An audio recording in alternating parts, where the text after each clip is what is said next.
Hello everyone, welcome to Dr. Shravani's Med Concepts. Today's session is on reversible form of cell injury.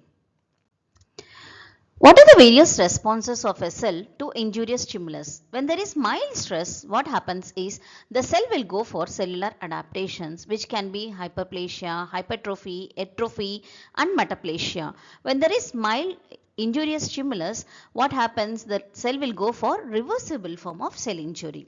So as you can see here, there is cell swelling, that is cloudy swelling or hydropic change, and fatty change. These two examples are reversible cell injury. In reversible cell injury, what happens is when the injurious stimulus is removed, the cell will revert back to normal condition. Coming to the next injurious stimulus, that is severe injurious stimulus, the cell will go for irreversible form of cell injury or cell death. Cell death can be in the form of necrosis and apoptosis. What is reversible cell injury? The structural and functional changes in the cell as a result of mild forms of cell injury which are correctable if the damaging stimulus is removed is known as reversible cell injury. What exactly happens in this?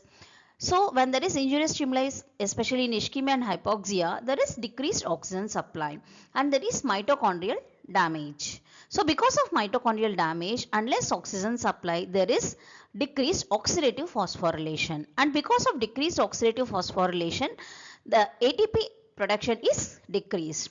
And for ATP production, the main source is oxidative phosphorylation occurring in the mitochondria. But now this oxidative phosphorylation is decreased. Hence ATP is decreased. Because of decreased ATP, ATP dependent sodium potassium ATPase activity is also decreased, because of which there is accumulation of water leading to cellular swelling, mitochondrial swelling, endoplasmic reticulum swelling, and loss of microvilli and membrane bleps. And because of decreased ATP and decreased oxidative phosphorylation, the cell chooses alternative source for ATP generation in the form of anaerobic metabolism. So there is shift of aerobic metabolism to anaerobic metabolism. So in this anaerobic metabolism, what is the substrate? It is glycogen. So as glycogen is used in excess for anaerobic glycolysis, there is decreased glycogen and there is increased lactic acid production, because of which there is decreased pH. The decreased pH causes clumping of nuclear chromatin. And coming to sodium potassium ATPase activity, how it causes accumulation of water inside the cell. So when there is decreased sodium potassium ATPase activity, because of lack of ATP, what happens is there is excess of accumulation of sodium within the cell, as you can see here. Okay, so this accumulated sodium, what happens in the next step is, along with the sodium, it draws water into the cell, causing cell swelling. So there is increased sodium accumulation intracellularly, leading to entry of water into the cell. So because of this, what is happening? There is water getting accumulated like this in the form of vacuoles. So finally there is accumulation of water inside the cell. And because of accumulation of water inside the cell, what is happening? So here you can see there is membrane swelling, that is membrane is distended. Okay, so there is distended membrane, and finally what is happening?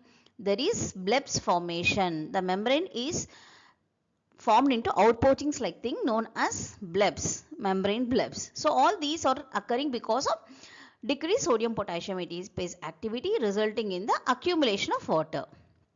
So finally, because of accumulation of water, what is happening? There is cellular swelling, membrane bleps formation, loss of microvilli, mitochondrial swelling, endoplasmic reticulum swelling, and Golgi apparatus swelling. So what happens in the changes in the membrane in case of reversible form of cell injury? So as we have dealt already, there is decreased ATP production, because of which there is decreased sodium potassium ATPase activity. So what happens next? There is accumulation of water. Okay, so accumulation of water inside the cell like this. So with this, what is happening? So you can appreciate here what is the difference between this cell and this cell. So this cell is increased in size. Why? Because of accumulation of water. So there is cellular swelling. And apart from cellular swelling, what is happening to the membrane? It is distended. Then loss of microvilli is there. And here you can see there is, what is occurring here? There is bleb formation. So there are outpoachings from the plasma membrane known as blebs. Okay. So there is formation of blebs. And here you can see the bleb formation and loss of microvilli causing cellular swelling, because of cellular swelling. Next, what are the changes in the mitochondria in case of reversible cell injury?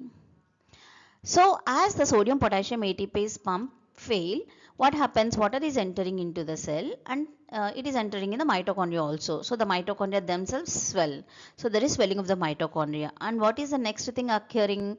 There is deposition of amorphous densities. So here, as you can see here, there is deposition of small amorphous densities. Okay. So these or small electron dense amorphous densities which form within the mitochondrial matrix, and it is a hallmark sign of damage at the ultrastructural level. In reversible form of cell injury, the amorphous densities are small, whereas in irreversible form of cell injury, they are large. So this is ultrastructural finding. Here you are able to see which is electron dense amorphous densities. What are the changes in the endoplasmic reticulum? So in the endoplasmic reticulum, there is dilatation of the endoplasmic reticulum, and there is detachment of ribosomes from the rough endoplasmic reticulum. So rough endoplasmic reticulum, ribosomes are attached. That's why they are known as rough endoplasmic reticulum. So because of decreased ATP, there is ribosomal detachment, and also because of dilatation of the endoplasmic reticulum, the ribosomes get dispersed in the cytosol, and it is the, so here you can see this or the endoplasmic reticulum, and all these small things are the ribosomes which are getting dispersed in the cytosol. Previously they were attached to the endoplasmic reticulum, now they are dispersed in the cytosol. So there is dilatation of the endoplasmic reticulum, there is detachment of the ribosomes from the rough endoplasmic reticulum, and there is dispersion of the ribosomes in the cytosol. All these are happening, changes on the endoplasmic reticulum. And the ribosomal detachment is the first ultrastructural change which is seen in reversible cell injury. Coming to changes in the nucleus. So as I already told you, because of hypoxia and ischemia, there is decreased oxidative phosphorylation and decreased ATP production. Okay, so because of decreased ATP, the cell has to choose another metabolism for ATP production because of lack of oxidative phosphorylation. So the cell shifts to anaerobic metabolism. So in anaerobic glycolysis, during the process of formation of ATP, what is the thing getting produced? It is lactic acid. So there is increased lactic acid levels resulting in decreased pH, acidic environment. So because of which the acidic environment alters the enzyme activity and promote clumping of nuclear chromatin. So you can see here, because of anaerobic glycolysis, what is happening? There is increased lactic acid production. Okay, so there is increased lactic acid, and because of increased lactic acid, what is happening? There is decreased pH. Because of decreased pH, what is happening? There is acidic environment. Okay, so unaltered enzyme activity leading to clumping of chromatin. Okay, so here also you can see, so this is beautifully showing the clumping of nuclear chromatin. So clumping of nuclear chromatin is a form of reversible cell injury. Coming to the cytosol, in the cytosol you will see concentric lamellated structures like this. Okay, so these are concentric lamellated structures. These are known as myelin figures. Okay, so these lamellated structures are composed of phospholipids and calcium.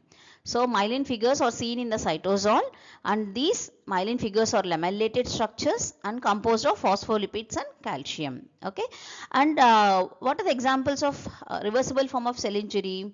Hydropic change and fatty change are the examples of reversible form of cell injury.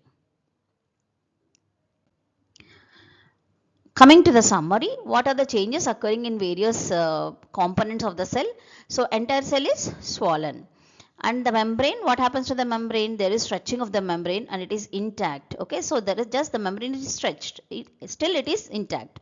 And there is loss of microvilli, and the cytoplasm extends the plasma membrane forms into blebs. Okay, so from the plasma membrane there are blebs formation like this, and membranes of all the organelles are damaged. Mitochondrial membrane, endoplasmic reticulum membrane, Golgi apparatus membrane, every membrane is damaged.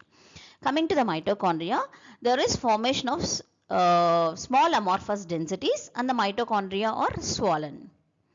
Cytosol, in the cytosol, myelin figures are formed which are composed of lamellated structures with phospholipids and calcium, and vacuoles are also seen in the cytosol. Endoplasmic reticulum, the endoplasmic reticulum are swollen and there is detachment of ribosomes. Okay, if you remember, this is the first ultrastructural change seen in reversible form of cell injury. So from the rough endoplasmic reticulum, the ribosomes are detached and they are dispersed in the cytosol. Golgi apparatus is swollen, and the nucleus, there is clumping of nuclear chromatin because of acidic environment. So these are the questions framed on today's session. You can solve these questions and give your answers in the comment section. Give your valuable feedback. If you like the topic, please like, share and subscribe Dr. Shravani's Med Concepts. Thank you.